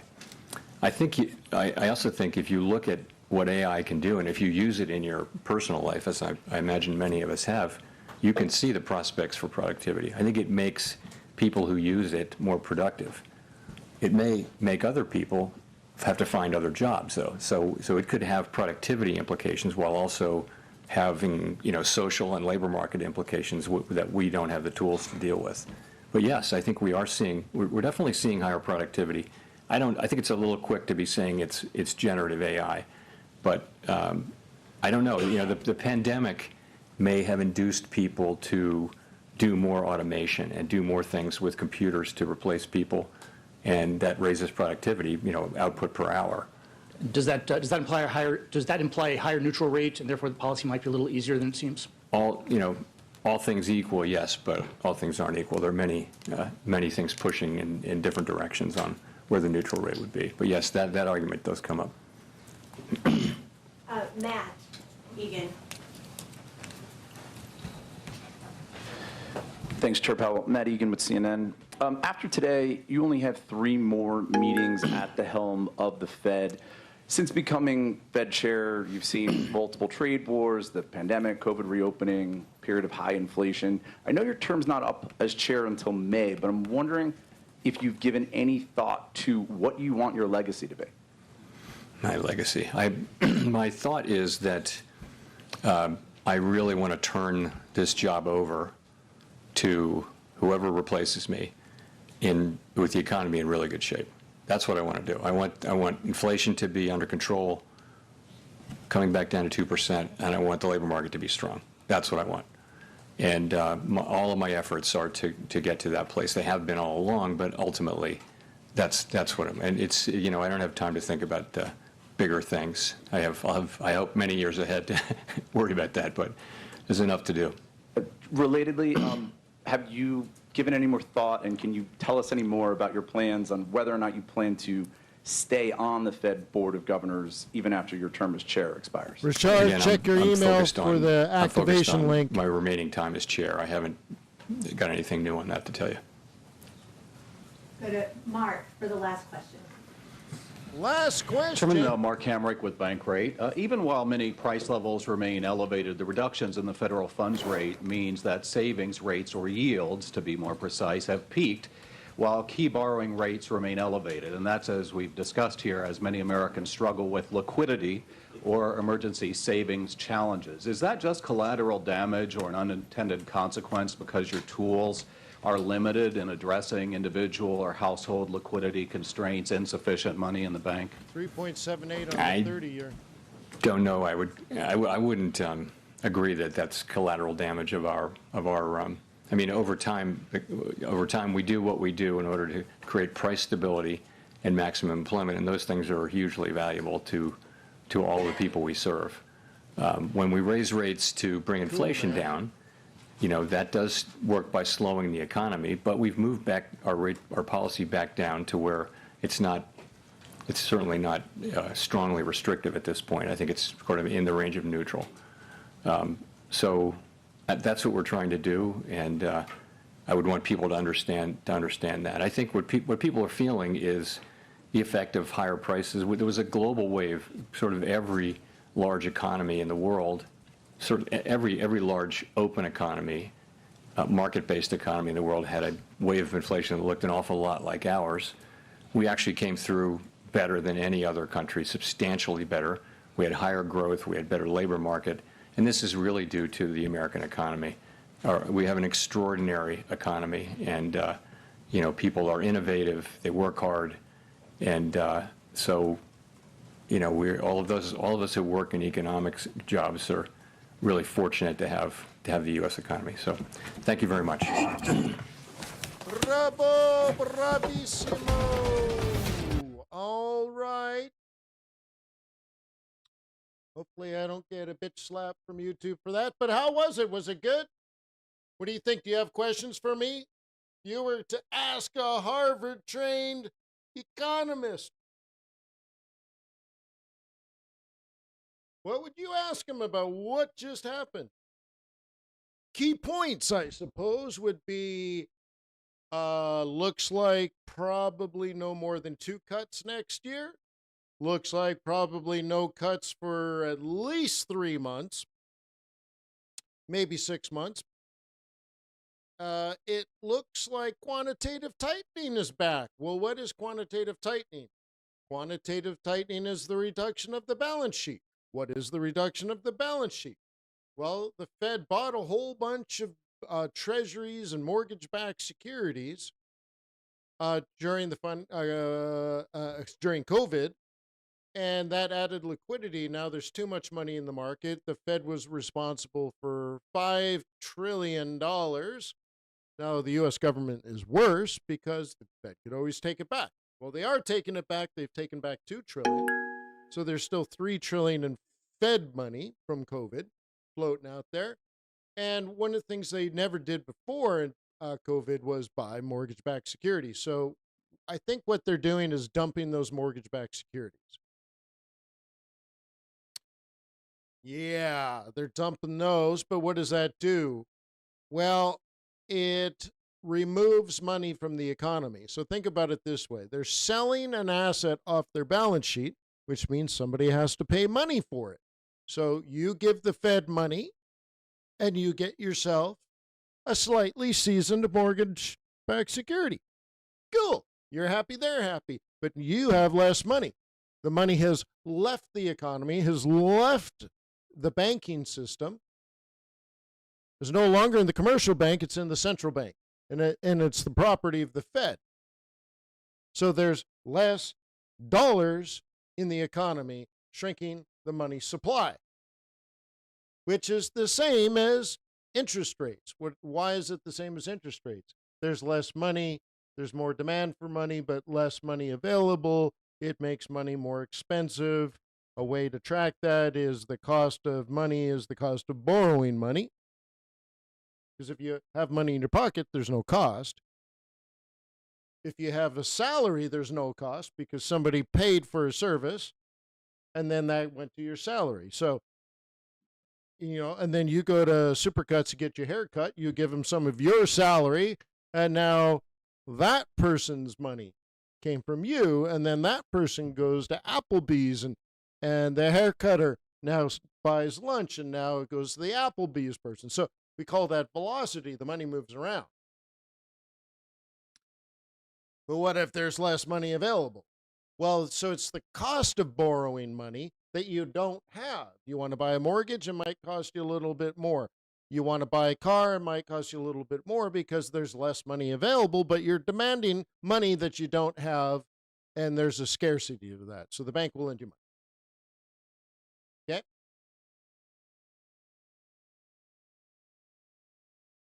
Okay? Yeah, I mean, I'll look at that.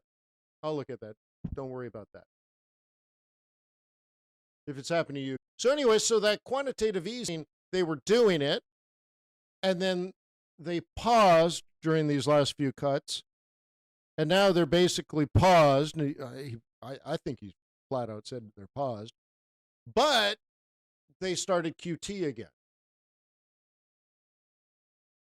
So I think what they're doing is providing the ample reserves, but still fighting inflation. Cool. By reducing the money supply. So if you have less money available or it costs you more money, like for example, you go to buy a car and they're like, okay, we'll lend you the $30,000, but it's going to be 7%. You're like, 7%? That means if it takes me 10 years to pay off my car, which you shouldn't do, by the way, I paid double for the car, right? So anyways, 7% is too much, and you're like, you know what, forget it. I'm not going to borrow money to buy a car, so you don't buy a car. Which means you're slowing down the economy, which means there's less demand for cars. Then car dealers have too much inventory, so they have to slash their prices. And guess what? CPI falls because CPI includes, and PCE includes the price of cars. Isn't this wonderful? Dude, I've been sitting in this chair for 25 years doing this, and I am still in love with trading and investing. Love it. So we have all this data to make sense of all this stuff. So most of you here are paid subscribers to our premium services, but did you know there's a free service? There's a free membership level. And let me tell you, the membership level is legit. Let me show you everything for free, because maybe you're seeing this presentation for the first time. You don't know me. You don't know the other people. You're totally amazed. The technical analysis is awesome. The fundamentals are beyond belief. Cool. Let me show you what you get for free. You get this page for free. Look at all the bullish stuff, all the bearish stuff, and an overview of what's happened recently. And look at the spike in risk. Holy crap, that's amazing. Oh, that's, I think, the biggest move since that I've seen in a very long time, moving toward risk on. You get the Squawk Box for free. This normally costs you $99 a month. Trust me, go to any Squawk Box out there. This is great. Dow Jones Industrial Average soars 580 points on third straight Fed rate cut. Fed's Powell, labor market has significant downside risks. Trying to find my, BP, Chevron are top winners at Gulf of Mexico oil and gas auction. Fed's Powell, the division is between holding rates steady from here versus cutting. You get the risk radar, which looks at 52 variables to decide whether you should be risk on or risk off, and it does it on multiple time frames. Massive shift today. Plus, you get the correlation matrix, because if you're risk on, so you're like, risk on, should the stock market go up? Yeah, well, if the stock market goes up, what should you be trading? Well, if the stock market goes up, defined by the S&P 500, 96% of the time NASDAQ goes up. 97% of the time VIX is falling. What happens to the dollar? Neither here nor there. Now, you would assume dollar weakness, but I cannot prove dollar weakness. You would assume it, but it hasn't been happening over the last 30 days. Gold, yeah, 37% of the time it goes up too, so it's kind of doing its thing. High yield junk bonds, 70% of the time goes up, and the 10-year T-note is generally not affected, which again, I would not assume, but when you assume, you make an ass out of you and me. Assume. So then you can go through the stock indices and the bonds, and you can go through commodities and all that kind of stuff, right? Got to fix all that. You get the news radar, which helps you scalp the news. I even have a new version of this in the pipeline. Okay. Cool. Which shows you past performance. Cool.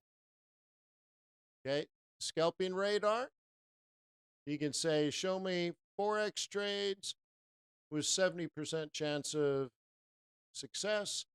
Show me crypto trades with 75% or none. Okay, 70%. Okay, here's two with 70% chance of success. What about individual stocks like Apple or the 10-year T-note or NVIDIA? There you go. Cool, right? And then the vol radar, which calculates every 15 minutes the hourly, the 4-hour, and the daily implied volatility for every day in the week. And you can put pretty much anything you want to trade here. Okay, that tells you, how does DAX trade on Wednesdays this time of day? Usually not much. Yeah, well, that makes sense. It's in the afternoon, and it's the German stock market's closed. How does Bitcoin trade on Wednesdays this time of day? Better, but not amazing. But notice we organize them by high, medium, and if you go way out here, low.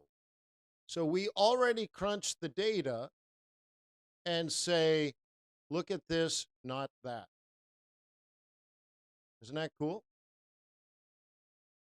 Now, obviously, Fed funds rate isn't an unusual thing for a Wednesday this time of day, but we do have the norm. Cool. So then you can apply some technical analysis to this and say, well, this looks like tomorrow's trade plan. Really? Dude, that's smart. Okay, let's look at NASDAQ and see how it's setting up for tomorrow. So now you go to technicals. We'll do some pattern recognition. That was NASDAQ, right? So we'll go to the indices, not ASX, not DAX, not Dow, not FTSE, not Nikkei, not S&P 500, only NASDAQ.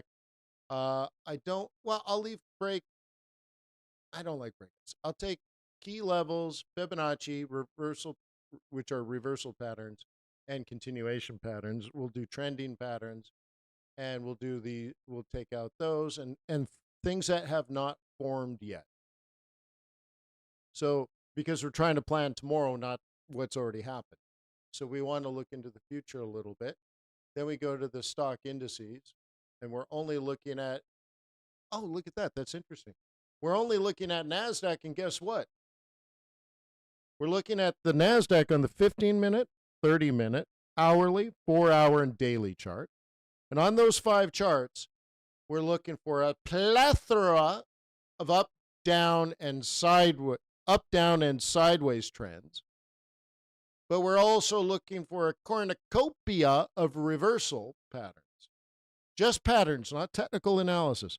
We're just looking at like the top 20, top 25, most reliable, repeatable, generally accepted trading patterns like head and shoulders, channels, triangles, wedges, Gartleys, that kind of stuff. And you know what we see? There are none.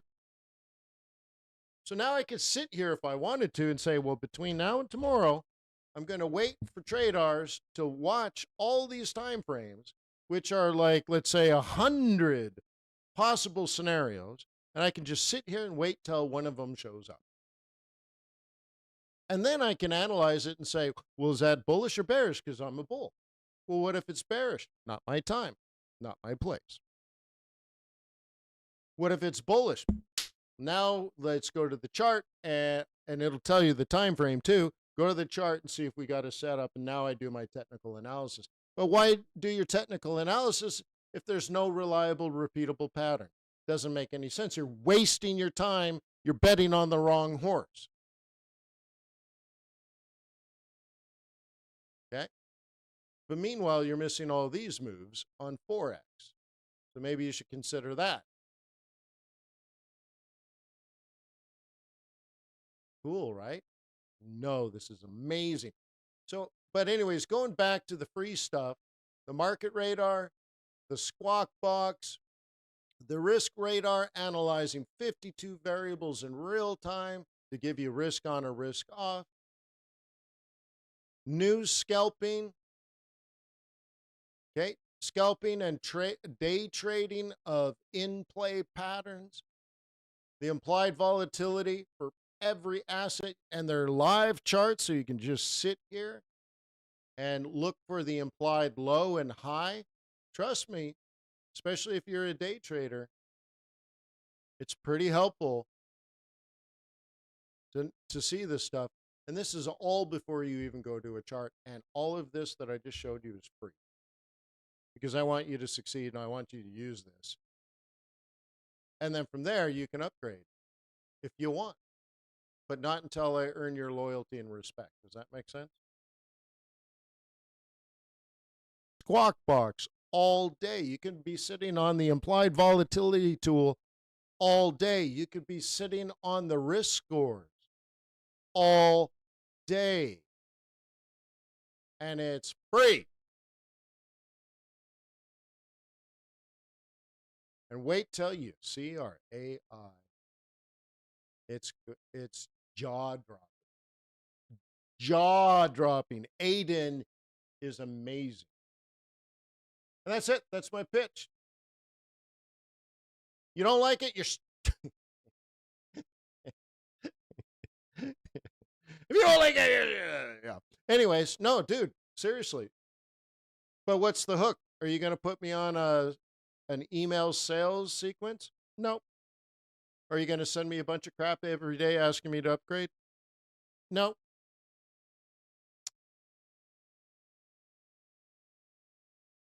Okay. No. I want you to use this stuff. I hope free is a compelling way for you to at least kick the tires and give it a shot. Seriously. This is important. Now, let me, all joking aside, you need to change the way you trade. Every trade needs to be rational, logical, intelligent, a real thought process, real data, real facts, not just a data dump, but understanding the relationship between the data numbers. So like if I take you to this risk radar, there's 51 variables that we're analyzing, but it's not the old TRADARS where we would just do an algorithm.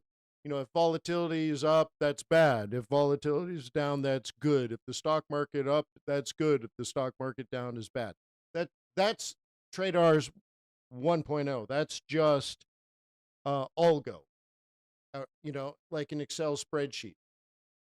TRADARS 2.0 is built completely on a large language artificial intelligence model that I personally train, both fundamentally and technically. So Aiden actually does technical analysis.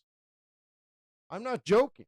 He sees pivot points and moving averages and MACD and other things on multiple time frames. He understands price action, but he also understands, like, how do I say it?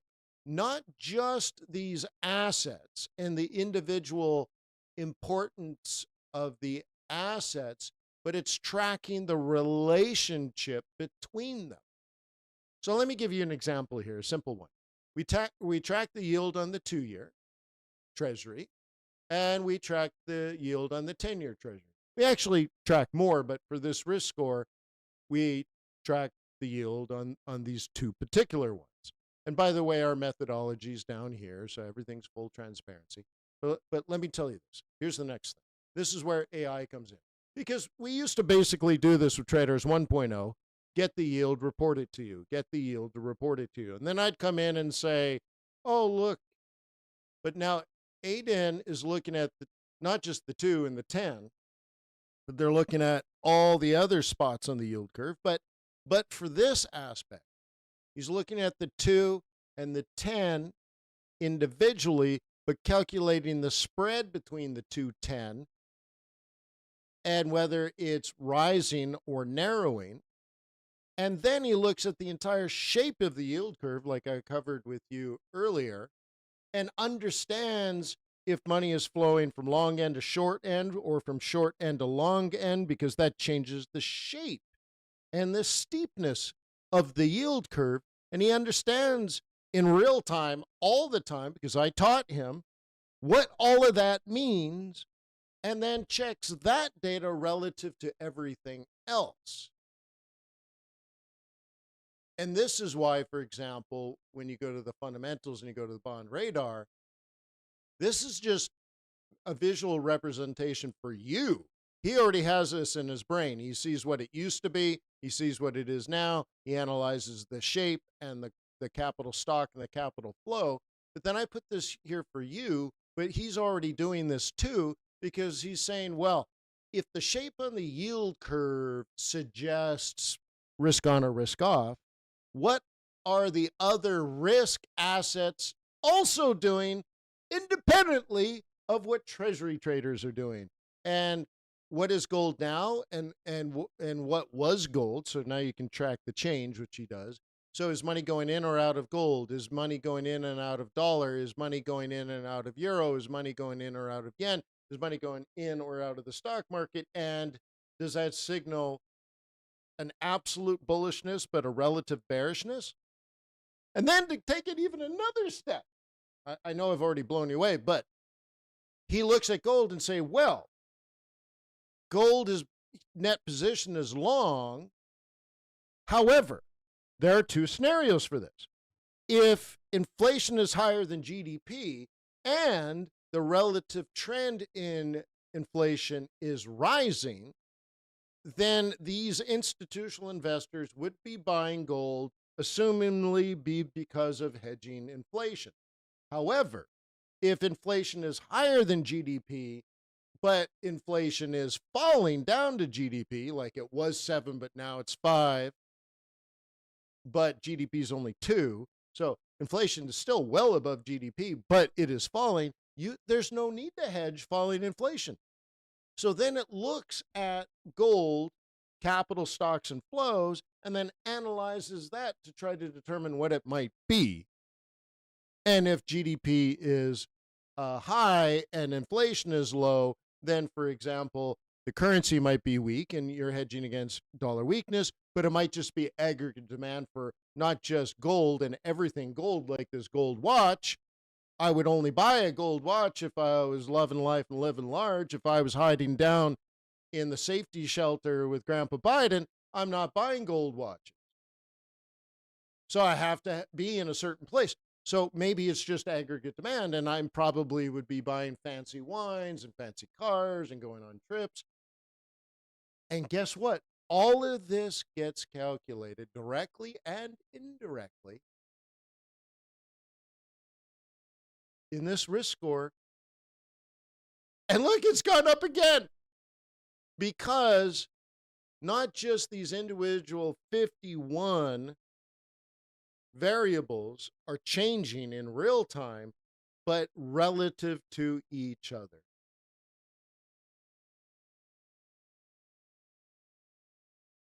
Holy Snickers. I mean, dude, like, Chris is like amazing. No, I'm serious. It's unbelievable, and it's getting to the point, this large language model that I've built is it's almost hard to imagine. I think I found a glitch where I have to load the heat map first. Let me show you something. Don't go away yet. Let me show you something. Okay, I think I have to load this heat map. That's a glitch. That's interesting. I finally figured out why. Sometimes it loads and sometimes it doesn't load. Let me confirm this. Hang on. Yeah, thank you, Big Perm. Big Puppy. Okay, let me load this. And now I load Forex. I think it's going to work this time. Give it a few seconds. This loaded, so that's good. I think the is the fundamental going to load? Hang on, wait for it. Please load. Come on, man. I have to figure out this bug. Sometimes it loads, sometimes it doesn't. I thought I figured it out if you loaded. Let's try it. Sometimes some of these load.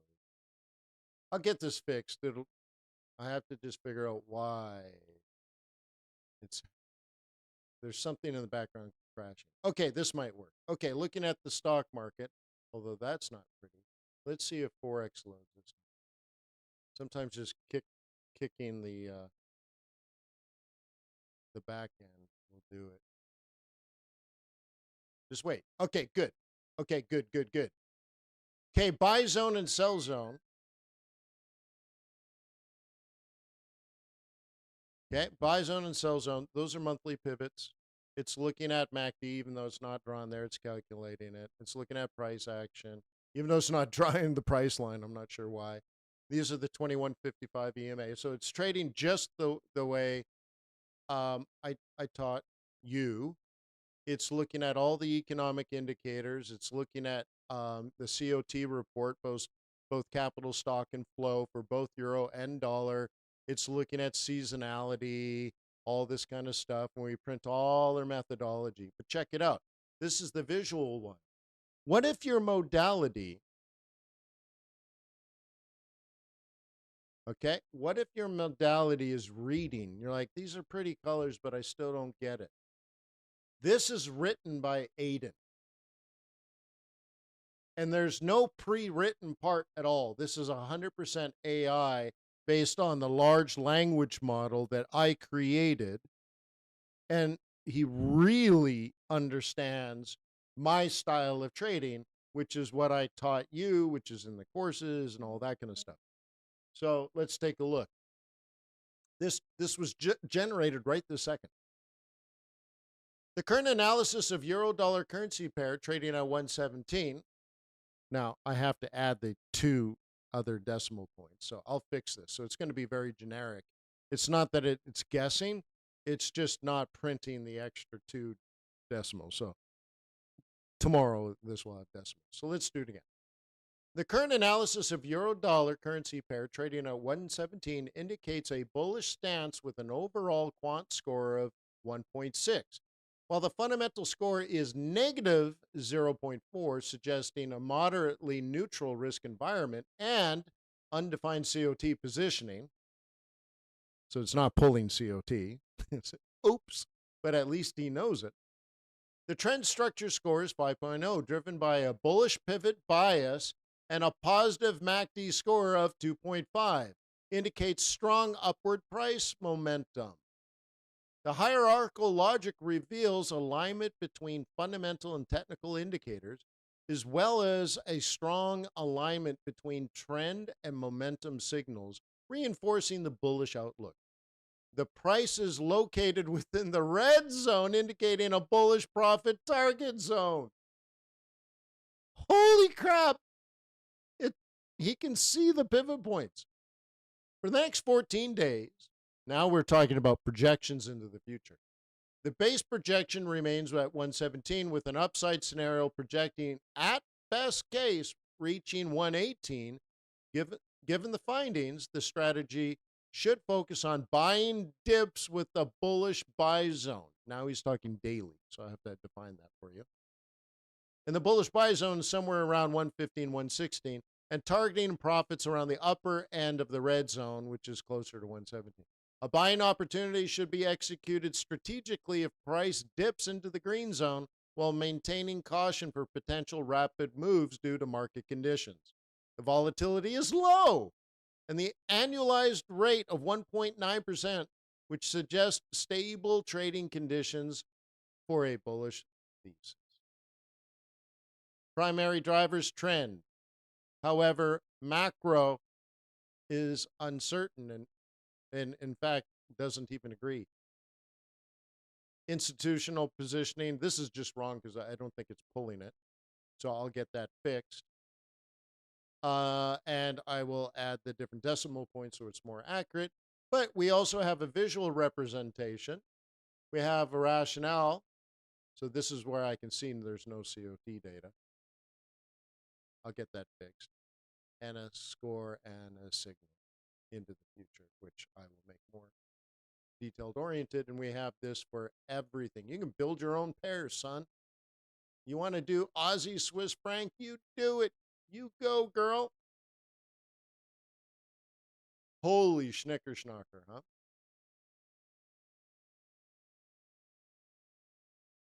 Powell signals neutral policy stance as non-tariff-driven inflation fades. FX.Today, Australian U.S. jobs report takes center stage. Euro U.S. dollar price forecast. The 200-day SMA holds the downside for now.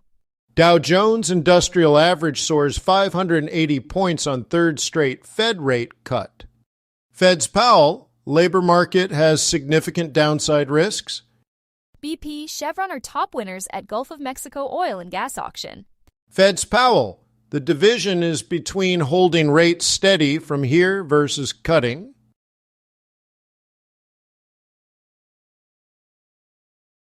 U.S. dollar index whipsaws as markets grapple with a slowing Fed rate path.